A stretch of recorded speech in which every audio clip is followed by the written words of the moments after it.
Historique des chasseurs. Les chasseurs de Fischer. En 1743, Fischer organise les premières unités de chasseurs. Créés en 1879, les chasseurs volontaires de Saint-Domingue participent à la guerre d'indépendance américaine. De 1800 à 1815, Napoléon Ier s'entoure de 4 régiments de chasseurs de la garde. En 1808, Napoléon Ier crée les chasseurs de montagne pour protéger les Pyrénées. Ferdinand Philippe, duc d'Orléans, reprend le concept des chasseurs de Fischer. Il crée en 1837 le premier bataillon de chasseurs à pied connu sous le nom de chasseurs d'Orléans. Les chasseurs sont des unités légères et rapides, triées parmi les tireurs d'élite. Les chasseurs sont spécialisés dans les combats d'avant et d'arrière-garde pour s'infiltrer dans les lignes ennemies. Les chasseurs d'Orléans sont équipés de la nouvelle carabine d'Elvin-Pontcharrat. Les différentes appellations. 1837, la compagnie d'essai de chasseurs à pied. 1838, le bataillon provisoire de chasseurs à pied. 1840, les bataillons de chasseurs à pied. En 1842, les bataillons des chasseurs d'Orléans. En 1848, ils reprennent l'appellation de bataillon de chasseurs à pied. Tradition des chasseurs. Les évolutions des tenues des bataillons de chasseurs. 1840. 1845. 1850. 1870. 1875. 1885. 1898. 1914. 1917. 1938. 1940. 1950. 1991. Les Alpins sont des chasseurs à pied spécialisés dans les combats en montagne. La première appellation est bataillon alpin de chasseurs à pied. Les bataillons créés ultérieurement prennent l'appellation bataillon de chasseurs alpins. La canne est pour les Alpins un outil indispensable pour la progression en montagne. La tarte et le treillis blanc ne sont pas des attributs chasseurs, mais des attributs des troupes de montagne. Les différentes évolutions des couvre-chefs des chasseurs. Chacot 1855. Chacot 1870. Chacot 1872. Képi officier 1872. Képi 1844. Képi 1914. Casque 1917. Bonnet de police. Un bataillon de chasseurs, c'est un chef de corps, des chasseurs à pied ou alpins,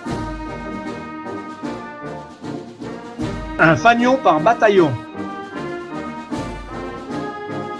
Les fanions reçoivent les mêmes honneurs qu'un drapeau. Le fanion est bleu jonquille. La couleur bleue est positionnée vers la hampe. En haut de la hampe, l'emblème est un cor de chasse.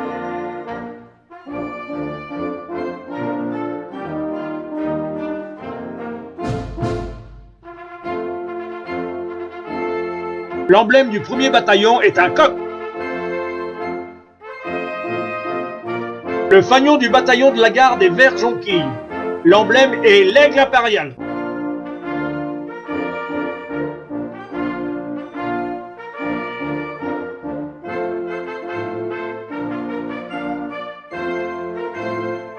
Le bataillon de la garde possède son propre drapeau.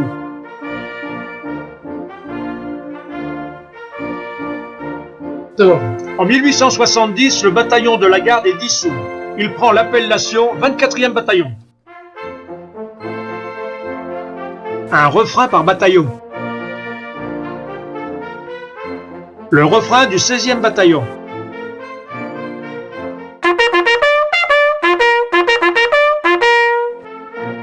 Un insigne par bataillon. L'emblème du bataillon est situé au milieu d'un corps de chasse. Pour l'insigne du 24e bataillon, l'emblème est l'aigle impérial et un drapeau. Le 24e bataillon est le bataillon de la garde impériale de Napoléon III. Le 24e bataillon est le seul bataillon à posséder un drapeau. Une fanfare par bataillon. Actuellement, il ne reste que la fanfare du 27e bataillon.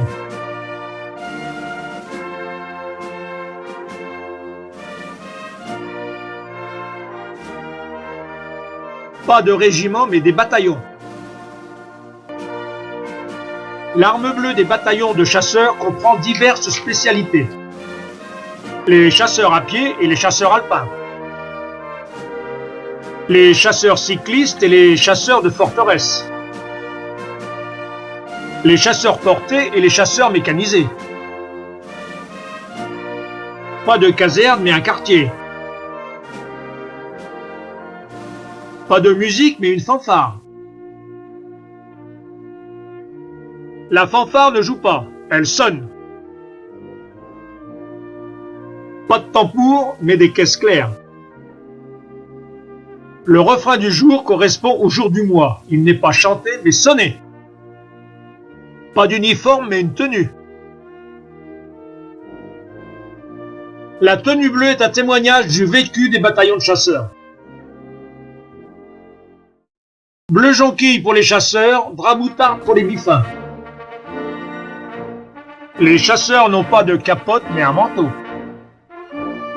Le béret alpin est appelé la tarte. Il est pratique la nuit pour tenir les pieds au chaud. La tarte n'est pas un attribut chasseur, mais propre aux unités de montagne. Pas de jaune, mais du jonquille. La couleur jaune n'est prononcée que pour la médaille militaire ou la fourragère. Pas de rouge, mais du bleu cerise. Le bleu cerise vient du fait qu'on veut leur imposer la couleur garance et en représailles, les chasseurs retirent de leur vocabulaire la couleur rouge, qui est remplacée par le bleu cerise. L'appellation rouge est gardée pour le rouge du drapeau, le ruban de la Légion d'honneur et les lèvres de nos bien-aimés. Je prendrais bien un quart de bleu cerise. Le mélange des deux couleurs du fanion donne le vert et devient par un jeu de mots le sang vert, c'est pour la France. Les surnoms donnés aux chasseurs. Les vitriers, surnom des chasseurs, avec la canne et le havresac qui brillent au soleil, les chasseurs de loin ressemblent aux vitriers. Les fantassins, appelés les chasseurs les chasse-bites. Les chasseurs, appelés les fantassins, biffins.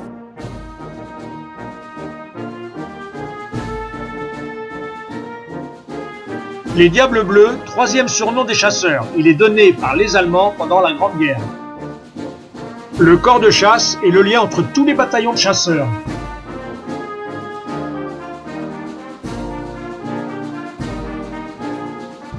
La Sidi Ibrahim est le premier chant emblématique des chasseurs. C'est l'hymne des bataillons de chasseurs. Marchons, marchons, marchons, morts aux ennemis de la France.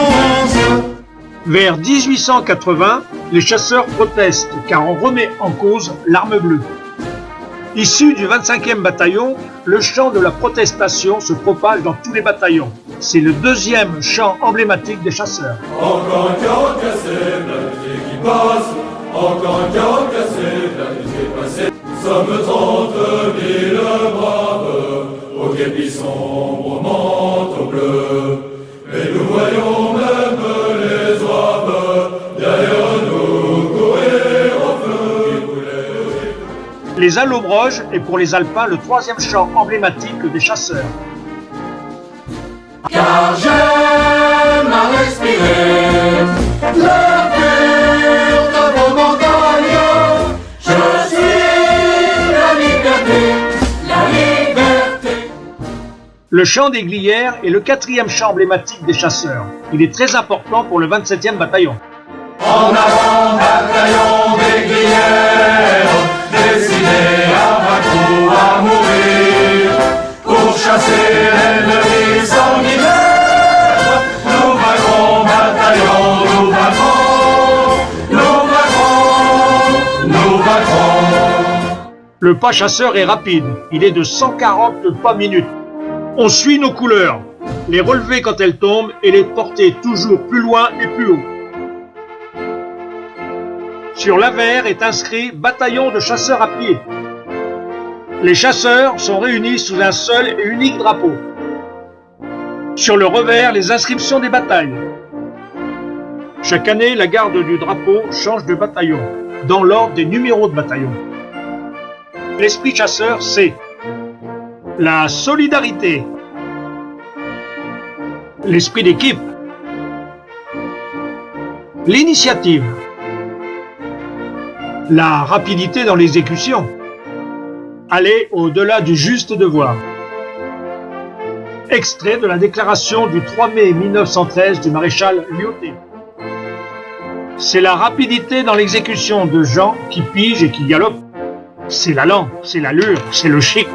C'est le dévouement absolu qui s'est allé, lorsqu'il le faut, jusqu'au sacrifice total. Fait. On devient chasseur et on le reste toute notre vie. Sur le drapeau des chasseurs,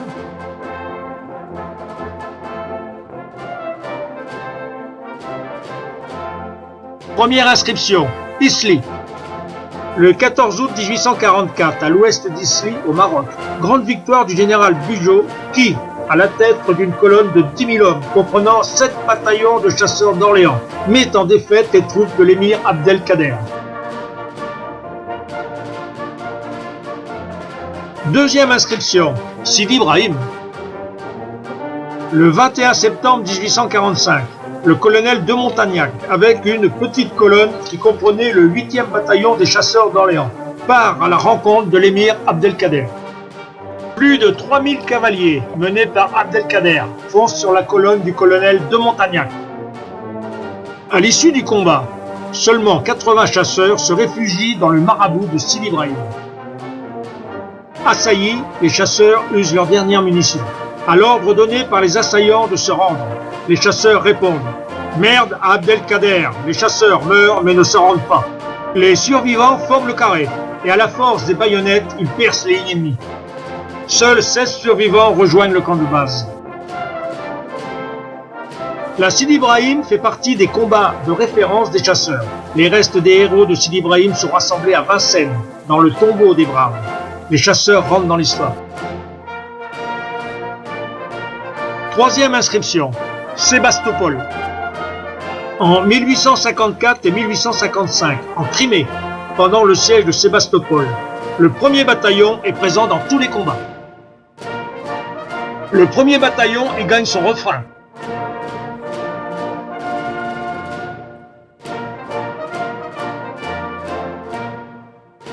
Quatrième inscription, Solferino.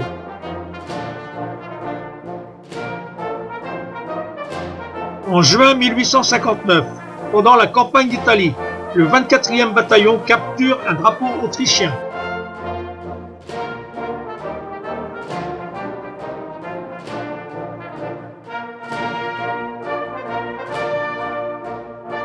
Cinquième inscription, Extrême-Orient. Le 11e bataillon est engagé pour la conquête du Tonkin.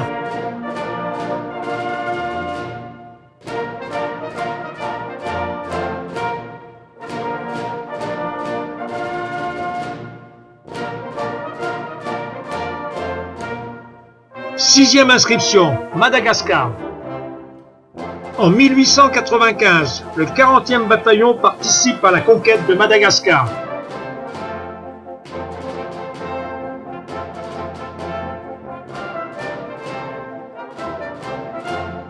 Septième inscription, le Maroc. De 1912 à 1914, sous le commandement du général Lyautey, les 7e et 14e bataillons participent à la pacification du Maroc.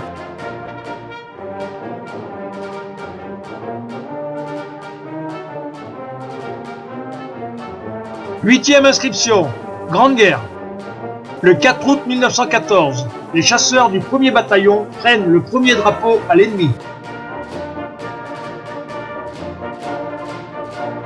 Les Alsaciens. Sur les Vosges, les chasseurs alpins et à pied sont présents. Durant l'hiver, les unités de montagne sont très actives. Année 1914. Les Vosges, Charleroi, Guise, la Marne, l'Aisne, la Champagne. Année 1915. L'Artois, la Champagne. Année 1916. Verdun, la Somme. Année 1917. Le chemin des Dames, Verdun, la Malmaison. Année 1918. La Somme, Saint-Quentin, le chemin des Dames, le Soissonnais, la Marne, la Champagne, l'Aisne, la reconquête du territoire français.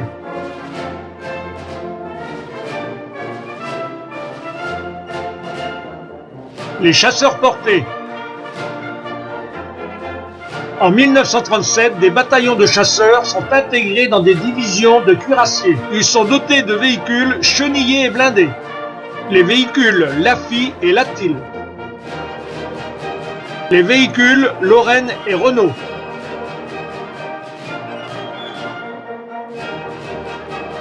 Neuvième inscription, Norvège. En 1940, 2 demi-brigades de chasseurs alpins, les 5e et 27e demi-brigades de chasseurs alpins combattent en Norvège. En route vers la Norvège. La progression vers l'ennemi. Dans l'attente du combat. Au poste de combat.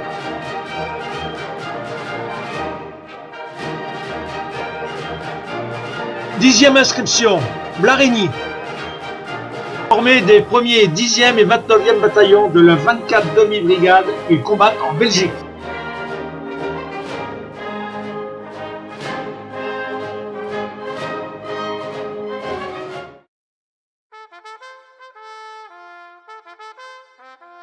En 1942, Tom Morel, lieutenant au 27e BCA, prend le commandement du maquis des Glières.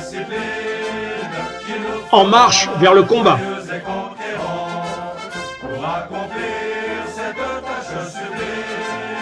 Retour au camp de base.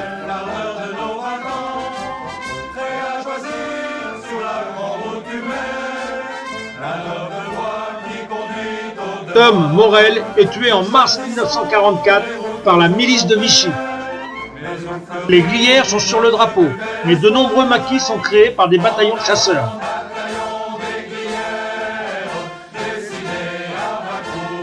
12e inscription, l'Indochine. De 1950 à 1952, les chasseurs sont présents en Indochine. Sur le terrain, le transport d'un blessé.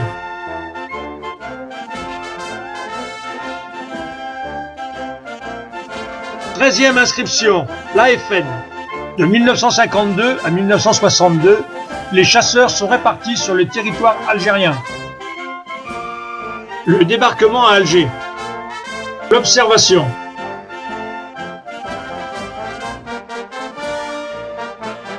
L'inspection d'un gourbi.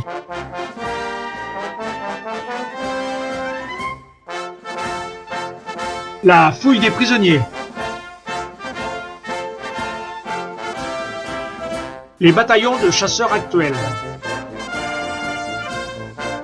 Le 7e bataillon de chasseurs alpins. 7e bataillon, bataillon d'acier, par les sommets. Le 13e bataillon de chasseurs alpins. 13e bataillon, sans peur et sans reproche. Le 16e bataillon de chasseurs à pied.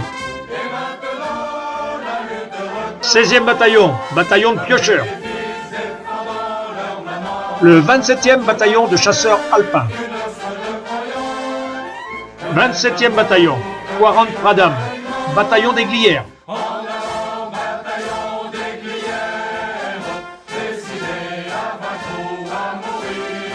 Le premier de l'arme reprend du service. Sous l'appellation Santac, premier bataillon de chasseurs à pied. Premier bataillon, le premier partout. Les insignes des bataillons en service. Le rôle du centre d'entraînement au combat.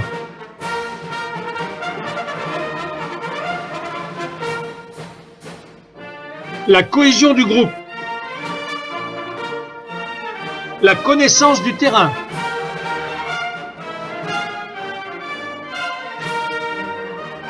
La pratique de l'appui des véhicules.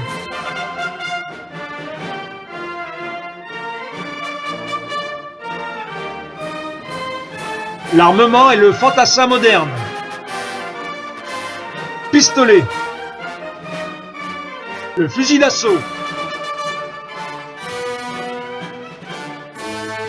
Mitrailleuse légère. Mitrailleuse lourde. Lance-grenade. Mortier.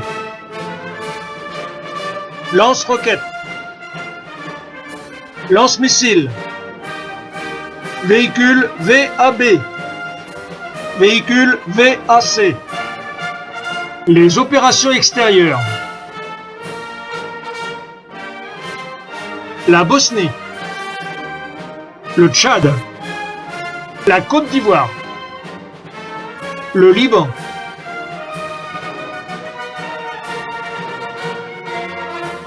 L'Afghanistan. La République centrafricaine. Le Mali. Le plan Vigipirate.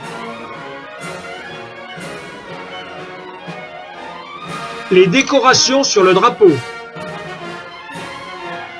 La fourragère aux couleurs de la Légion d'honneur. La croix de guerre 14-18 avec palme. La croix de guerre 39-40 avec palme. La médaille militaire.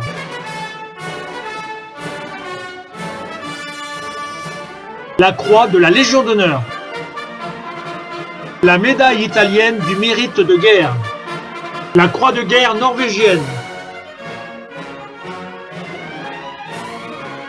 La croix de guerre des théâtres d'opérations extérieures. Les décorations obtenues par les bataillons de chasseurs.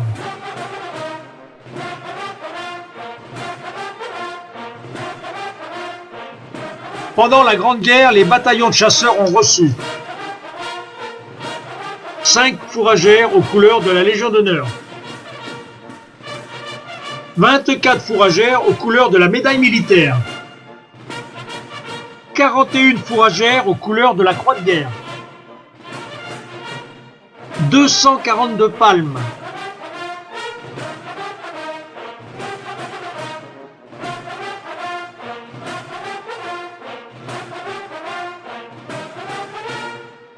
à travers les chasseurs, c'est l'ensemble des unités françaises que nous saluons et honorons. Toutes ont été exemplaires. Mais tout de même, les chasseurs seront toujours les meilleurs. Formés à grands coups de victoire, bataillon bleu des princes d'Orléans, vous avez su vous tailler dans l'histoire, dans les combats, les places au premier rang, et prodiguer sur les terres lointaines, où vos fagnons vont mener leurs couleurs, assez de sang, de sueur et de peine, pour anoblir le titre de chasseur. Premier au feu et à l'honneur, héros des combats, éclat des parades, au passé de gloire, dont ils ont la garde, ne failliront pas les jeunes chasseurs, ils ne failliront pas les jeunes chasseurs. Pour la patrie que déchirait la guerre, d'autres chasseurs dignes de leurs aînés ont combattu de l'Alsace à l'Isère, sur tous les fronts en lutteurs acharnés, sur un tel cœur attaquer ou défendre, qu'ils ont conquis et payé de leur sang, l'orgueil sacré, le droit de se prétendre.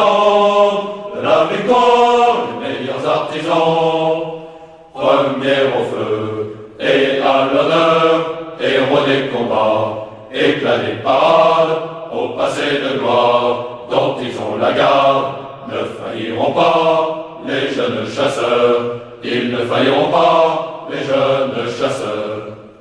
Varot, hélas, les âmes des rues des sombres, ont mis l'honneur quand tout semblait perdu, ressuscitant du silence et de l'ombre, nos bataillons ont bientôt reparu, fiers ouvriers de notre délivrance, leur dur combat, leur courage et leur foi, ont témoigné que la jeune vaillance ne cède rien aux vertus d'autrefois.